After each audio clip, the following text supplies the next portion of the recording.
Hello students, स्वागत है आप सभी को आपके अपने यूट्यूब चैनल जानकारी एकेडमी में।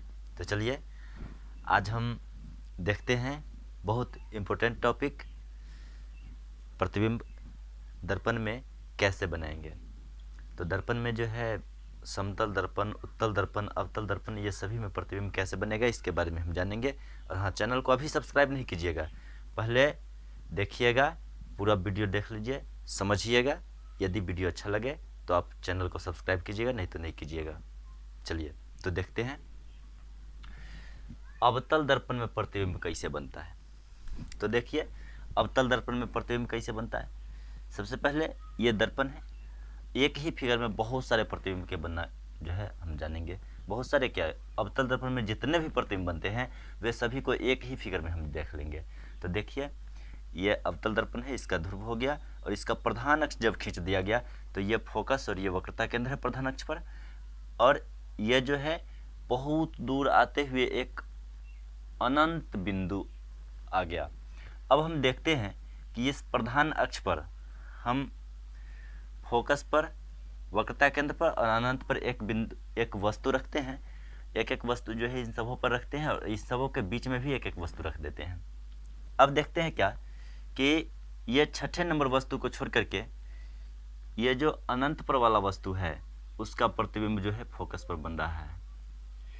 उसके बाद अनंत और वक्रता केंद्र के बीच जो स्थित वस्तु है उसका प्रतिबिंब जो है फोकस और वक्रता केंद्र के बीच यहाँ पर बन रहा है, और जो वक्रता केंद्र पर है उसका प्रतिबिंब जो है वक्रता केंद्र पर ही बन रहा है। और इस प्रकार से जो वक्रता केंद्र और फोकस के बीच स्थित वस्तु है उस वस्तु का प्रतिबिंब वक्रता केंद्र और अनंत के बीच बन रहा है।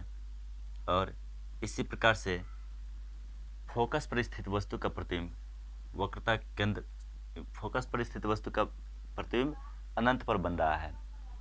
मतलब अब इस बात को समझिएगा, इधर से वस्तु को बैठाते हुए इधर आए, प्रतिबिंब इधर से इधर की ओर घसकता गया। जैसे जैसे हम एक एक स्टेप उधर जाएंगे वैसे वैसे प्रतिबिंब इस तरफ से इस तरफ आएगा। लेकिन ये जो ध्रुव और फोकस के बीच जो वस्तु होगा उस वस्तु का प्रतिबिंब जो है दर्पण के पीछे बनेगा और यह प्रतिबिंब काल्पनिक होगा, वस्तु की अपेक्षा बड़ा होगा। तो चलिए अवतल दर्पण में इसी प्रकार के प्रतिबिंब बनते हैं। अब देखेंगे कि उत्तल दर्पण में प्रतिबिंब कैसे बनेगा। अगर वस्तु ध्रुव पर होगा तो प्रतिबिंब भी ध्रुव पर बनेगा, और यह प्रतिबिंब वास्तविक नहीं, यह प्रतिबिंब जो है काल्पनिक होगा। उत्तल दर्पण में प्रतिबिंब हमेशा काल्पनिक बनता है, और इसके बाद बाकी सारे प्रतिबिंब जो है फोकस से लेकर और ध्रुव के बीच तक बनेगा। कभी भी चाहे दर्पण कोई रहे, उत्तल रहे चाहे अवतल, प्रतिबिंब फोकस पर रहेगा तो वक्र, फोकस पर रहेगा तो अनंत पर, अनंत पर रहेगा तो फोकस पर बनेगा। लेकिन अनंत पर बना हुआ प्रतिबिंब बहुत बड़ा और फोकस पर बना हुआ प्रतिबिंब बहुत छोटा होगा, यह बात हमेशा ख्याल रखिएगा, चाहे दर्पण हो या लेंस हो। चलिए अब देखेंगे कि इधर से दर्पण के ध्रुव से चाहे जितना भी दूर रहे, प्रतिबिंब जो है फोकस और ध्रुव के बीच ही बनेगा उत्तल दर्पण में। अब देखते हैं समतल दर्पण में प्रतिबिंब कैसे बनता है। तो देखिए समतल दर्पण में एक वस्तु अगर यहाँ पर खड़ा है, इधर से जो है एक प्रकाश किरण इधर आती है इस तरफ, यह प्रकाश किरण परावर्तन के बाद दूसरे चली जाती है। अगर यहाँ से एक प्रकाश किरण इधर की ओर आए तो यह लौट करके उधर चला जाएगा, लेकिन इसको जब काल्पनिक रूप से पीछे की ओर बढ़ाया जाए तो यह ऐसे आएगा, और इसको काल्पनिक रूप से बढ़ाने पर ऐसे आएगा। इस प्रकार से समतल दर्पण में बना हुआ प्रतिबिंब जो है काल्पनिक होता है, अपेक्षाकृत सीधा होता है और वस्तु के बराबर होता है, और वस्तु जितना दूरी पर होता है प्रतिबिंब भी उतने ही दूरी पर होता है। चलिए तो यह था प्रतिबिंब का बनना। अब देखेंगे कि प्रतिबिंब आरेख कैसे खींचेंगे।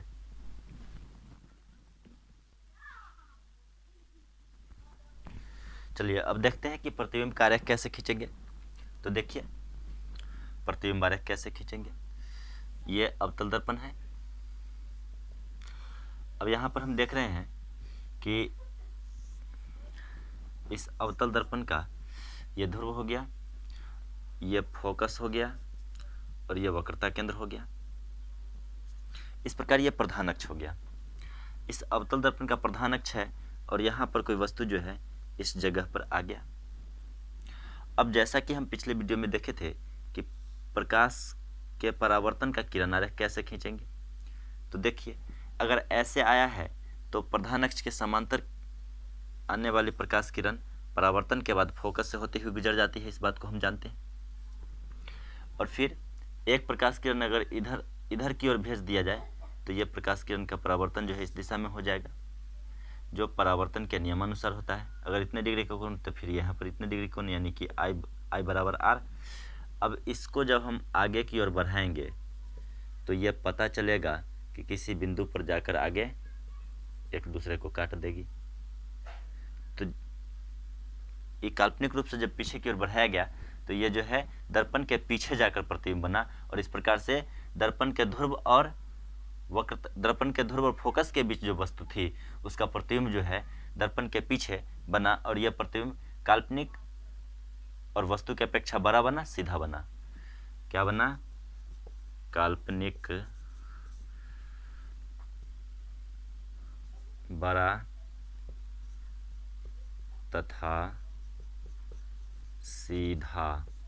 काल्पनिक बड़ा तथा सीधा। अब गौर कीजिएगा कि यह प्रतिबिंब काल्पनिक बड़ा और सीधा बना। अब हम देखेंगे कि दर्पण के अगर फोकस पर कोई वस्तु स्थित है तो उसका प्रतिबिंब कहाँ बनेगा, दर्पण के फोकस पर स्थित वस्तु का प्रतिबिंब कहाँ बनेगा। तो इसको देखें, अवतल दर्पण में दर्पण के फोकस पर स्थित वस्तु का प्रतिबिंब कहाँ बनेगा। तो गौर कीजिए, यह है अवतल दर्पण, यह है इसका फोकस और यह है इसका वक्रता केंद्र। यहाँ पर वस्तु खड़ी है, यहाँ से ऐसे प्रकाश किरण आती है और ये ऐसे निकल जाती है, ऐसे निकल जाती है। गौर कीजिएगा। तो मेरे पास जो है डिवाइडर नहीं है कि मैं सीधा सीधा खींच पाता हूँ, तो आप इसको डिवाइडर की मदद से सीधा सीधा भी खींच सकते हैं। तो ऐसा होगा कि ये जो है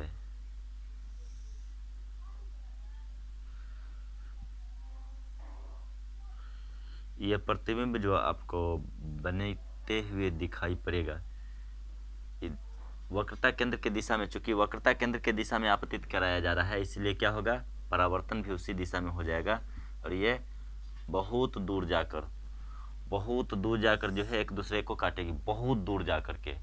इसलिए ये प्रतिबिंब अनंत पर बन जाता है, और ये अनंत दिखाऊं तो कैसे दिखाऊं, बहुत दूरी पर बनता है। इस प्रकार जो है बहुत ज़्यादा दूरी पर जाकर के ये प्रतिबिंब बन जाता है। अब बात को समझेंगे कि अगर फोकस और वक्रता केंद्र के बीच हो वस्तु तो उसका प्रतिबिंब कहाँ पर बनेगा।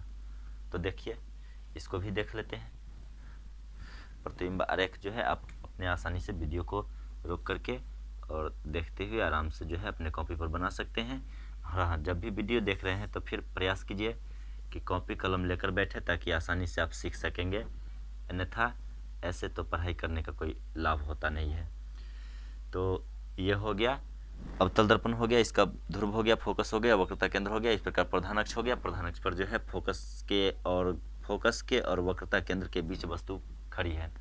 अब इस वस्तु का जो प्रतिबिंब होगा देखिए कैसे बनेगी। तो यहाँ से इसको खींचा गया, यहाँ पर आकर के इसको ऐसे काटते हुए इधर निकल गई। अब गौर कीजिएगा, एक प्रकाश किरण जो है ऐसे आई और इसको जो है इसी कोण पर काटते हुए इधर निकल गई, यहाँ पर आकर के बन गई। इस प्रकार से जो है वक्रता केंद्र के परे बनेगी। और ऐसे जो है इस स्थिति को यदि हम याद रखते हैं तो ऐसे बनते हुए सारे प्रतिबिंब के स्थिति को याद रखना जरूरी है कि कौन प्रतिबिंब यानी कहाँ पर वस्तु है उसका प्रतिबिंब अवतल दर्पण में कहाँ बनेगा, और फिर उस प्रकार से जो है हम इस बात को याद रखते हुए भी प्रतिबिंब आरेख खींच सकते हैं। तो चलिए अन्य सभी स्थिति में वस्तु के प्रतिबिंब को अवतल दर्पण में आप खींच सकते हैं। और हाँ, अगर आपको अच्छा लगा हो वीडियो तो चैनल को सब्सक्राइब कीजिएगा, वीडियो को लाइक कीजिएगा और अपने दोस्तों को शेयर कीजिएगा ताकि ज़्यादा से ज़्यादा लोगों को सीखने का मौका मिले। धन्यवाद। फिर मिलते हैं अगले वीडियो में।